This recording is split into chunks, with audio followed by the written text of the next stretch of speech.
let's bring this back into something we can all feel good about and talk about.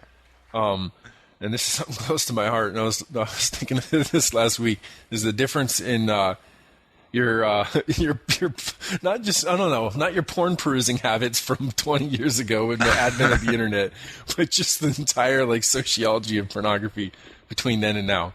Go. What?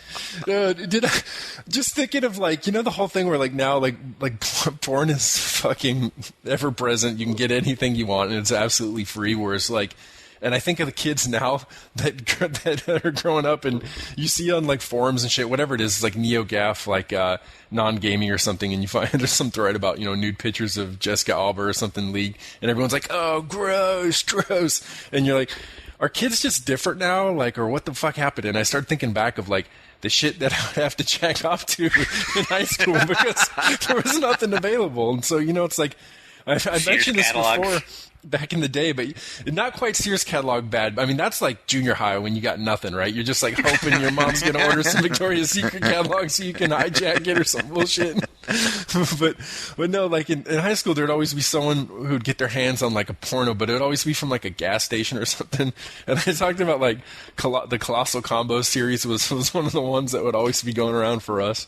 And it was just like, it's when they first started figuring out that like a porno with like an hour long with the plot, that dudes are going to jerk so quick they're never going to get through the fucking thing or remember what's happening. They need a synopsis of last week, dude. Oh yeah, they were doing it doggy style. That's where it was. But and there would just be like nasty shit, like chicks with this horrendously fucking disfigured boob jobs, you know, from that era, where it looked like you could see the inflate to 50 psi like valve stem on the side of their memories. And like, there's this one I remember. Dude, come on, you guys! I'm gonna cop to some of this shit. You guys need to fess up. And I expect all you're of out you, on a limb here. except for You fucking. started it. We know N guy won't go here, but you, Jeff, and Robert.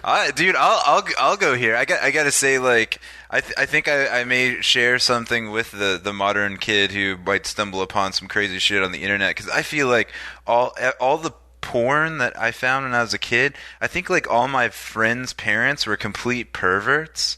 Because like everything that we ever found was just disturbing. I mean, like, really, one of the first things I ever saw was this fucking porno called Dr. Love Juice. That was like about a guy who ran a hotel who was like 200 years old, and he was living forever.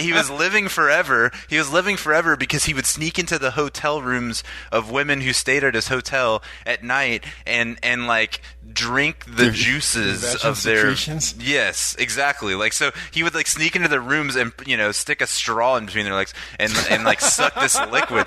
And I remember watching this when I was a kid, and I watched this when I was like 7 or 8, and I would just be like, what the fuck dude? is this? Yeah, no, How it was did you like end up with Cub that at Scout. 7, dude? It was like my Cub Scout leader's house, you know. Like I was friends with his son, and he had like weird shit. And I remember like he would like tape porns on like blank tapes and put and like write the titles on them that were supposed to be like unattractive to us. Yeah, dude. But That's a he would time-old fail. tradition, Like he would put like She-Ra on a tape, and we would be like, why would there be a She-Ra tape? Why is this dude shaping She-Ra? Yeah, exactly. But I don't know. I just always ended up watching like the weirdest stuff. I think like the second porn I ever saw had an elaborate enema scene. Whoa. And I was just like totally fucking weirded out by it. But yeah, I think. Be, but dude, if you're watching porn at 7 or 8, it's all fucking scary. Even a vagina's fucking horrifying at 7 or 8. I know. But I think if I had kids now, I think I would just be like here. This is where you look at naked people, okay?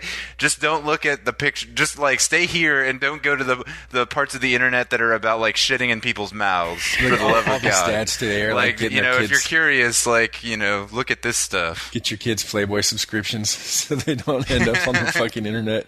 Yeah, but maybe it's like a gateway drug, like pot. You know, you start them on the naked people, and then they go to the people shitting in people's mouths thing. They get bored with it.